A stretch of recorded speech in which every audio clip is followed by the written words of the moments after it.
she collapsed, right there on live TV. No warning, no sound. Just a slow stumble. A hand missing the back of the chair, and then silence. The camera didn't cut away. The host froze. Congresswoman Jasmine Crockett didn't blink. It was the kind of moment that doesn't need words, because everyone watching already knew something had snapped. But that fall, that wasn't the beginning. That was the end of something much bigger. Rewind the clock. It's just 1 hour earlier. Inside a polished downtown studio in Dallas, everything looked perfect. Lights, cameras, 2 women at a sleek round table. On one side, Melania, Trump flawless posture, blank expression, white dress that didn't dare wrinkle.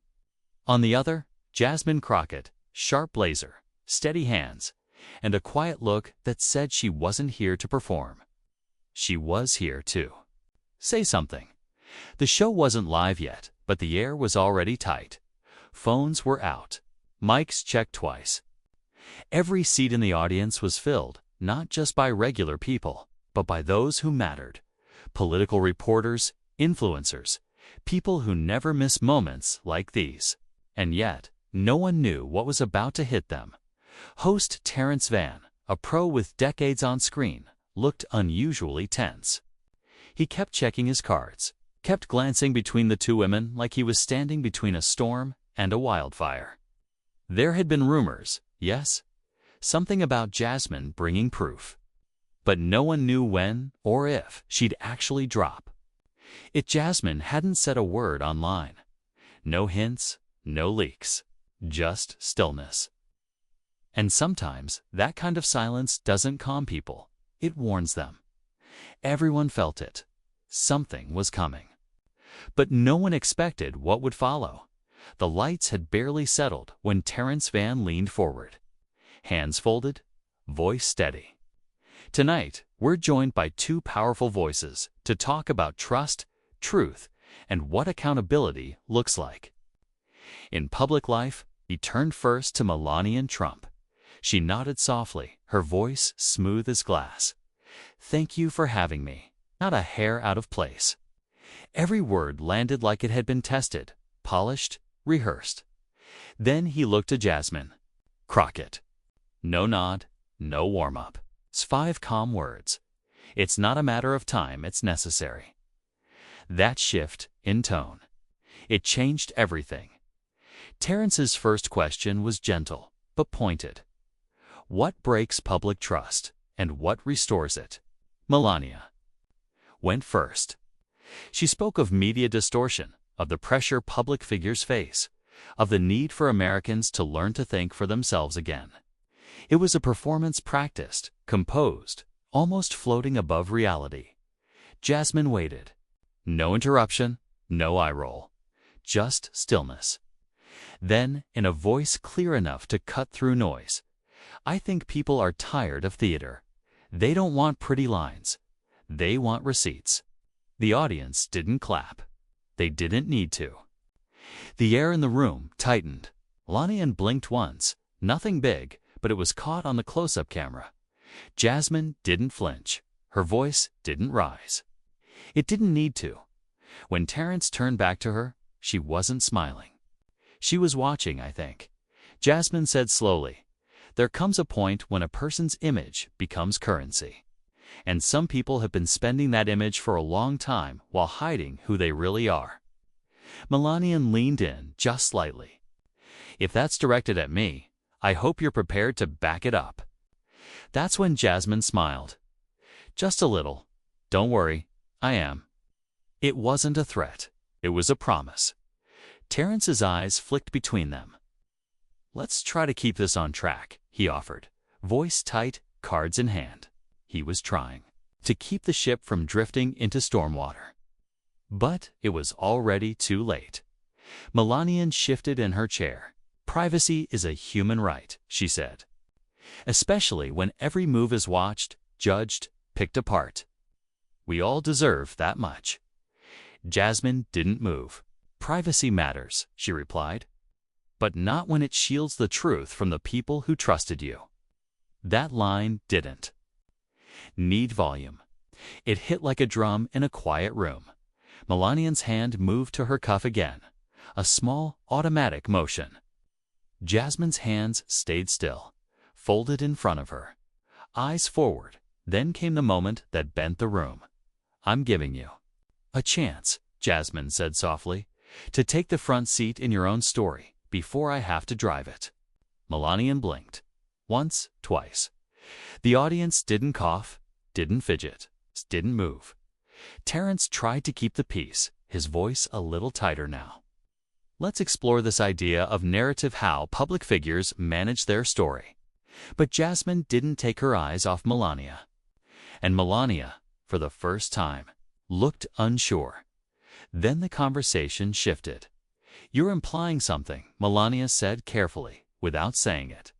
"Why don't you stop dancing around it?" "Oh, I'm not dancing," Jasmine said. Her voice was sharp, but not angry. "I'm giving you room to be honest, before the documents do it for you." Melania leaned back slightly. "You're just trying to make a name for yourself." Jasmine didn't react. "You say that because it's easier than facing what's already in black and white." That's when Terrence tried again. "Congresswoman, are you suggesting there's a larger issue behind this discussion, something our viewers should be aware of?" Jasmine didn't miss a beat. "Yes," she said. "It's not about scandal.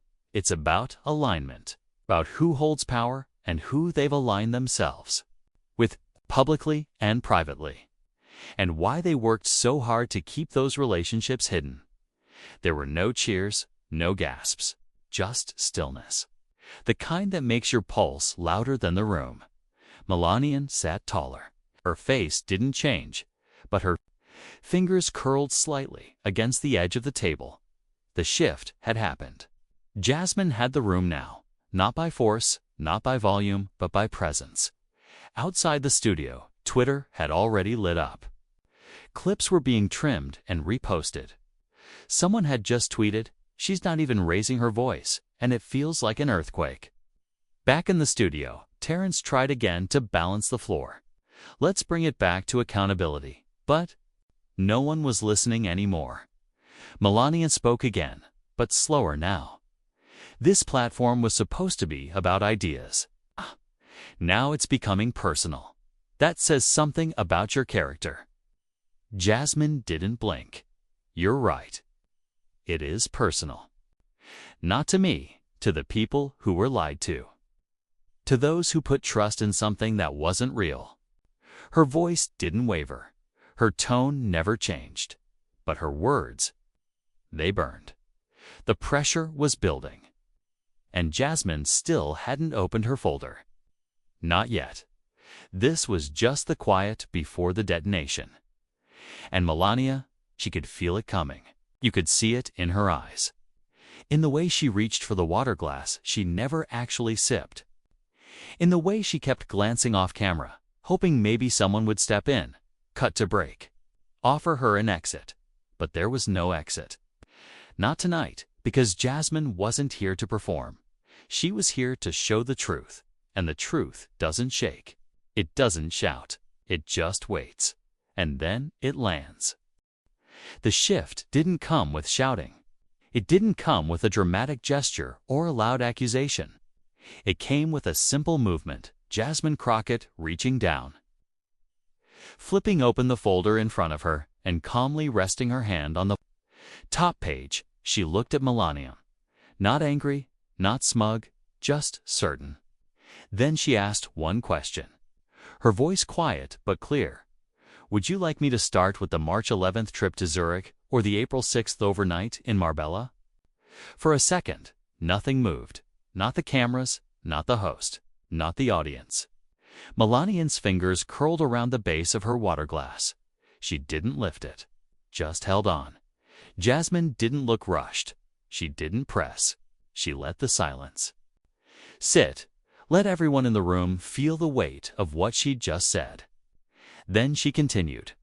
March 11th, Zurich International Airport.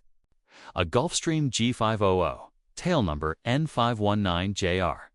Passenger manifest lists initials that match your legal name, alongside another individual listed under a different name. Both checked into the Grand Hotel that night. Melania blinked. Initials don't mean identity, she said, her tone low, guarded. Jasmine turned the page. That's why I brought hotel security stills. And a statement from the front desk clerk who didn't recognize you at first, but remembered the €2,000 tip, cash, in an envelope.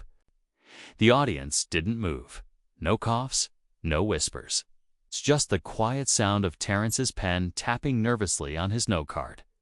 Melania's voice broke slightly. You've violated my rights. Jasmine didn't raise hers. Public accountability doesn't stop where private wrongdoing begins. The line landed like a hammer on glass. Then Jasmine kept going.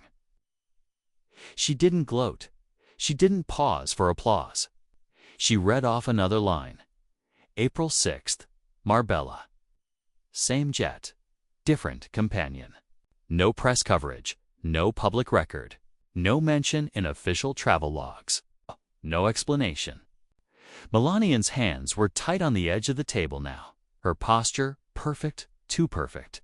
You could see her holding herself together like one wrong breath would undo it all. Jasmine flipped to another page, both trips linked to a shell. Company. That company is tied to someone very close to you. A person who has since made offers to invest in critical U.S. infrastructure. Terrence cleared his throat, tried to shift the focus, but the audience wasn't watching him anymore. They were watching the silence on Melania's face. Then Jasmine spoke again, softly, evenly. You weren't just hiding where you were. You were hiding who you were with, and what they wanted from this country. Melania opened her mouth, but nothing came out. Her eyes darted toward the edge of the stage, where the producer stood frozen, headset in place. No one cut to commercial. The camera stayed live. Melania shifted in her seat. Her right hand moved toward the back of her chair. Her left foot stepped slightly out of place. For the first time all night, she looked like someone who didn't know what to say or do. Then it happened. Her hand missed the chair. Her ankle didn't catch the floor. Her shoulder dropped. It wasn't dramatic, not at first, just a slip. But the room caught it instantly. A stagehand rushed forward as her knees buckled. The mic on her collar popped as she tilted forward. Her right hand grabbed at the table, then let go. Her body folded slowly, like something running out of power. Gasps echoed. A scream from the second row. A camera light shifted as the operator stepped back, unsure if they should keep filming. Cut the feed. Someone yelled from the booth, but the live stream was still going. Millions of viewers watching in real time. Jasmine didn't move. Not because she didn't care, but because this wasn't her moment. She had already said what needed to be said. And now it was speaking for itself. Melania was helped to the floor, her face pale, her eyes moving but not focusing. An EMT team rushed from behind the curtain. Producers had brought them in just in case. No one expected to use them. As they eased Melania onto a stretcher, murmurs filled the room. Some people were crying. Others just stared, shocked. Into silence, Jasmine didn't speak. She sat still, her folder now closed in front of her. Her expression calm. No triumph. Just quiet control. Within 3 minutes, Twitter exploded. #MELANIA collapse was trending in the U.S. 4 minutes later. It hit global. Clips surfaced almost instantly, one shot from a phone in the audience. Another pulled directly from the live stream. One slowed down the moment. Jasmine, said Zurich. You could see Melania blink twice. You could see the flicker in her jaw. You could see the moment everything cracked. News anchors on other networks interrupted their broadcasts. TikTok users posted frame-by-frame breakdowns. Analysts were called into studios without scripts. Some people said she fainted. Others said it was panic. One user tweeted, "It wasn't her body that collapsed. It was her image." That post hit 1 million likes in under an hour. And Jasmine? She still hadn't posted a thing. Not a press statement, not a tweet, not even a reaction shot. Her silence again said more than words ever could. She wasn't here for drama. She wasn't chasing attention. She was holding the line, letting the truth do the work. That night, millions of people watched the moment a carefully managed story came undone, not with rage or scandal or shouting, but with facts, quiet strength, and the kind of calm that only comes from knowing your hands are clean. The folder was closed now. But the door it opened, that was just getting started. After the collapse, Jasmine didn't give a speech. She didn't smile for cameras. She didn't walk out like someone who just won. When the show ended and the audience filed out, Jasmine slipped out a side door with her team and headed back to the hotel. No press stops, no tweets, no statements. Just silence. But outside, everything was loud. Clips of the broadcast were everywhere. Screens lit up with the same moment: Melania's fall, Jasmine's stillness. But the moment that caught the most attention wasn't the collapse. It was a freeze frame of Jasmine, calm, eyes steady, just before opening her folder. That image spread across the internet with 6 simple words. She didn't yell. She raised the bar, and then something else happened. 3 days later, a former aide named Colette Baines stepped forward. She'd worked closely with Melania during her years in Washington, booking travel, managing appearances, staying invisible. But now she was done being quiet. In an interview, she confirmed the trips, confirmed the secrecy, confirmed the names that had been hidden. No drama in her voice, just truth. Quiet, clear, undeniable. Receipts that Jasmine never shared started surfacing from other sources: hotel records, encrypted emails, driver statements.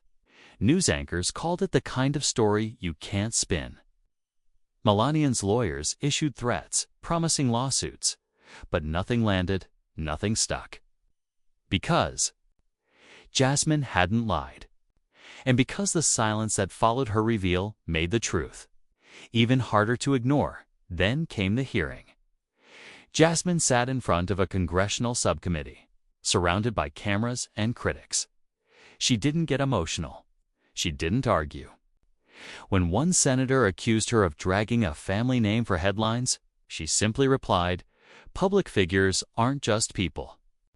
Their influence, and influence should never hide in private rooms." After that, things didn't explode. They spread. Jasmine started showing up, not on talk shows or book tours, but in small towns, school gyms, community centers, folding chairs and handshakes. She didn't bring cameras. She brought facts. She listened more than she talked. In Topeka, Kansas, at the end of a youth roundtable, a teenage girl raised her hand. "How do you keep doing this when people keep trying to tear you down?" Jasmine leaned forward. Someone propped a phone on a stack of books. And in a plain room with no script, no lights, no teleprompter, Jasmine answered, "You don't wait until you feel ready to speak. You speak when it matters, even if your voice shakes, even if your hands do. Because someone else is watching you and thinking, if she can say it, maybe I can too." That clip hit 12 million views in a day. Not because it was dramatic, but because it was real. Podcast started quoting her. Wall murals appeared in unexpected places. One outside a middle school in Fresno painted her words across a brick wall. She didn't break the system. She showed how it worked. And Jasmine never once reposted it. She didn't chase headlines. She passed legislation, quiet, detailed. Bills on transparency in travel and lobbying disclosures. Not flashy, but meaningful. Work that mattered, and that student from Topeka. She applied for a civic fellowship in Washington. In her essay, she wrote, "I used to think politics was just noise. Then I watched someone speak truth without shouting, and it changed how I saw everything. Jasmine didn't win people over with anger. She won them over with truth, spoken like she had nothing to prove, and that became her legacy. Not the folder, not the collapse, but how she held the line with facts, with focus, and without ever raising her voice.